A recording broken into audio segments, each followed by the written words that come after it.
അല്ല, അതല്ലേ ഞാൻ ചോദിക്കുന്നത്. മൂന്നംഗത്തിന് ഇപ്പം വെച്ചിട്ടുണ്ടല്ലോ. ഇതെല്ലാം പരിശോധിച്ചിട്ടാണല്ലോ മൂന്നംഗ കമ്മീഷനെ വെച്ചിട്ടുള്ളത്. മൂന്നംഗ കമ്മീഷൻ അന്വേഷിക്കട്ടെ. ഇതിൽ ഞങ്ങൾ എതിർക്കാനുള്ള പ്രധാനപ്പെട്ട കാരണം ധാനാവശ്യമായിട്ടുള്ള ചില പരാമർശങ്ങൾ അതിൽ വന്നു എന്ന് മാത്രമല്ല, സ്വാഭാവികമായും ആർക്കെതിരായിട്ടാണ് ഒരു പരാമർശം നടത്തുന്നത് ആ വ്യക്തിയെ കേൾക്കണം. അതാണ് നാച്ചുറൽ ജസ്റ്റിസ്. അതാണ് ഞാൻ നിങ്ങളോട് പറഞ്ഞത്.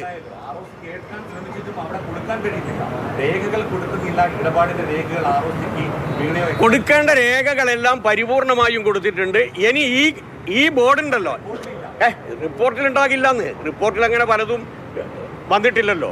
റിപ്പോർട്ടിൽ അതാണല്ലോ ഞാൻ പറഞ്ഞത്. ഇനി CMRLന്റെ മുമ്പാകെ ഒരു ഉദ്യോഗസ്ഥൻ കൊടുത്തിട്ടുള്ള, റെയ്ഡിന് വന്ന സമയത്ത് ഒരു ഉദ്യോഗസ്ഥൻ കൊടുത്തിട്ടുള്ള പരാമർശത്തിൻ്റെയും മൊഴിയുടെയും ഭാഗമായിട്ടാണല്ലോ ഈ വിധി വന്നിട്ടുള്ളത്, ഈ ഉത്തരവ് വന്നിട്ടുള്ളത്. അതിനെതിരായിട്ട് തന്നെ കമ്പനി കൊടുത്തല്ലോ.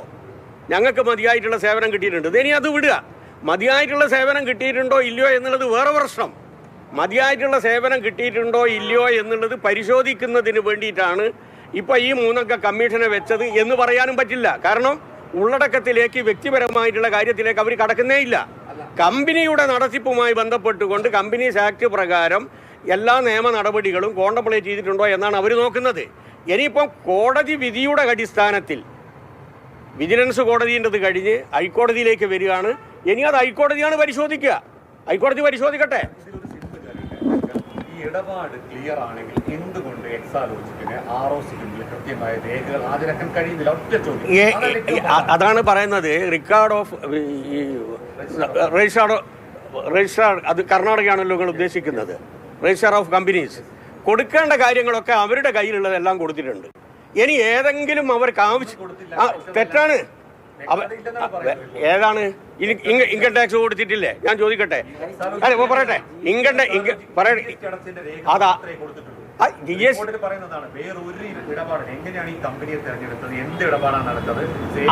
അതിൽ അവർ പറയുന്ന സുഹൃത്തെ മനസ്സിലാക്കിക്കോളൂ. ആദ്യം പറഞ്ഞിട്ടുള്ളത് ഇത് പ്രകാരം ഇൻകം ടാക്സും കൊടുത്തിട്ടില്ല, അതുപോലെ തന്നെ GSTയും കൊടുത്തിട്ടില്ല എന്നുള്ളതാണ്. അത് കൃത്യമായി കൊടുത്തു. ഇനിയുള്ള പ്രശ്നം എന്താണെന്ന് പറഞ്ഞാൽ 2 എഗ്രിമെൻ്റാണ് ഉള്ളത് ഇതുമായി ബന്ധപ്പെട്ടുകൊണ്ട്. ഒന്ന് എക്സാലോജിക്കയും CMRLും വെച്ചിട്ടുള്ള ഒരു എഗ്രിമെൻ്റ് ഉണ്ട്. അതുപോലെ തന്നെ വീണയും അതുപോലെ തന്നെ ഈ കമ്പനിയും വെച്ചിട്ടുള്ള ഒരു എഗ്രിമെൻ്റ് ഉണ്ട്. ആ എഗ്രിമെൻറ്റിൽ പറഞ്ഞ വ്യവസ്ഥകൾ പാലിച്ചിട്ടില്ല എന്നുള്ളതാണല്ലോ ഇവരുടെ വാദം. അതല്ല കമ്പനീൻ്റെ മുമ്പിൽ അതല്ല ഉള്ളത്. അതാണ് നിങ്ങൾ ആദ്യം മനസ്സിലാക്കേണ്ടത്. സർവീസ് കൊടുത്തിട്ടുണ്ടോ ഇല്ലയോ എന്നുള്ളതിനെ സംബന്ധിച്ച് അന്വേഷിച്ചിട്ടില്ലേ ഇല്ല. അത് അന്വേഷിക്കാൻ ഈ കമ്പനിക്കൊട്ട് അധികാരവും ഇല്ല.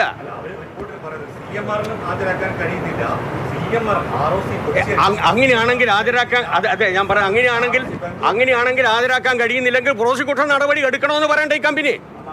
എന്തുകൊണ്ടാണ് പറയാത്തത്? ഞങ്ങളോടല്ല ചോദിക്കേണ്ടത്. ആര് ശുപാർശ? ഇല്ല, അതാണ് ഞാൻ ഈ കാര്യങ്ങളെല്ലാം പരിപൂർണമായും പരിശോധിച്ചിട്ടുള്ളത് ഒരു കോസി ജുഡീഷ്യൽ കമ്പനിയാണ്. അതായത് income tax settlement board. Income tax settlement ബോർഡിന്റെ ഓർഡർ എന്ന് പറയുന്നത് ഇവർക്ക് ഇമ്മ്യൂണിറ്റി കൊടുക്കണം, പ്രോസിക്യൂഷൻ വേണ്ട എന്നുള്ളതാണ്. പ്രോസിക്യൂഷൻ വേണ്ട എന്ന് മാത്രമല്ല, മറ്റൊരു ഭാഗത്ത് ഇവർ കൊടുത്ത അക്കൗണ്ട് അതിൽ 70% ജെന്യൂൻ എക്സ്പെൻഡിച്ചർ ആണെന്ന് പറഞ്ഞു. ജെന്യൂൻ എക്സ്പെൻഡിച്ചർ ആണെന്ന് ഒരു ഭാഗത്ത് പറയുന്ന സമയത്ത് തന്നെ രാഷ്ട്രീയ പാർട്ടികൾക്ക് കൊടുത്തിട്ടുള്ള കാശുണ്ട്, അമ്പലത്തിന് കൊടുത്തിട്ടുള്ള കാശുണ്ട്, അതുപോലെ തന്നെ പത്രക്കാർക്ക് കൊടുത്തിട്ടുള്ള കാശുണ്ട് എന്നൊക്കെ പറയുന്നുണ്ട്. അതൊക്കെ ജെന്യൂൻ എക്സ്പെൻഡിച്ചർ ആയിട്ട് കണക്കാക്കിയിട്ട് 70% എക്സംപ്ഷൻ കൊടുത്തു കഴിഞ്ഞു. എന്നിട്ട് പ്രോസിക്യൂഷൻ നടപടി വേണ്ടാന്ന് വെക്കുകയാണ്. അതിൻ്റെ ഭാഗമായി ഇപ്പം വിജിലൻസ് കോടതിയിൽ ഈ കേസ് വന്നു. വിജിലൻസ് കോടതി തള്ളി.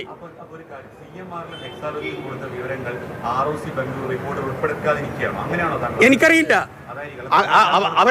അവരെന്താ കൊടുക്കാണ്ടിരുന്നത്. അല്ലാന്ന് അവർ കൊടുത്തിട്ടില്ലെങ്കിൽ അവർക്ക് കൊടുത്തിട്ടില്ല എന്നുള്ളത് ഇൻട്രി സെറ്റിൽമെന്റ് ബോർഡിന്റെ മുമ്പിൽ വരണ്ടേ. ഇനി കൊടുത്തിട്ടില്ല എന്നാണെങ്കിൽ അവർ ഈ കമ്പനി, ഈ മൂന്നംഗ കമ്മിറ്റിയെ വെച്ചിട്ടുണ്ടല്ലോ, ആ മൂന്നംഗ കമ്മിറ്റിയോട് പറയട്ടെ കൊടുത്തിട്ടുണ്ടോ ഇല്ലയോ എന്നുള്ളത്. അപ്പം മനസ്സിലാവുമല്ലോ. ഇനി ഏതാ കൊടുക്കേണ്ടത് എന്നുള്ളതും മനസ്സിലാവുമല്ലോ. ഒന്നും കൊടുത്തിട്ടില്ലെങ്കിൽ അത് ഇവർ അന്വേഷിക്കുന്നു. ഒന്നും കൊടുത്തിട്ടില്ല. ബാക്കി ഏത് രേഖയാണ്? ഏത് രേഖയാണ്? ഏത് രേഖ? ഈ രണ്ട് ഇല്ല എന്നാരാ പറയുന്നത്? ഏത് ROC?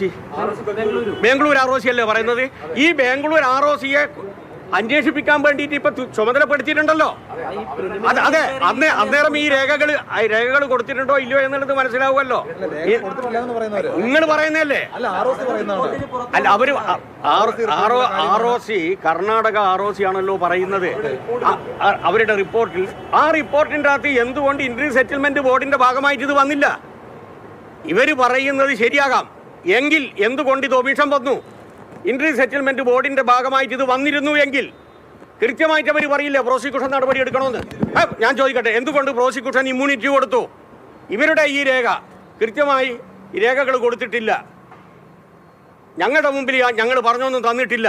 ദെന്നന്തർ ഇന്ത്യൻ സെറ്റിൽമെന്റ് ബോർഡിന്റെ മുമ്പിൽ പറഞ്ഞിരുന്നുവെങ്കിൽ ഈ ഇമ്മ്യൂണിറ്റി ഈ ബോർഡ് കൊടുക്കുമോ ഈ കമ്പനിക്ക്? വരട്ടെ, ഇൻകം ടാക്സ് എക്സെപ്ഷൻ കൊടുക്കോ? അപ്പൊ ഇവരെന്തിനാ പറയാതിരുന്നത്? ഇവരെന്തിനാ ഒളിപ്പിച്ചു വെച്ചത്? ഇനി അവരോട് തന്നെ അന്വേഷിക്കാൻ വേണ്ടി പറഞ്ഞിട്ടുണ്ടല്ലോ. അന്വേഷിക്കട്ടെ, അന്വേഷിക്കുമ്പോൾ നിങ്ങൾക്ക് മനസ്സിലാവും കൊടുത്തിട്ടുണ്ടോ ഇല്ലയോ എന്നുള്ളത്.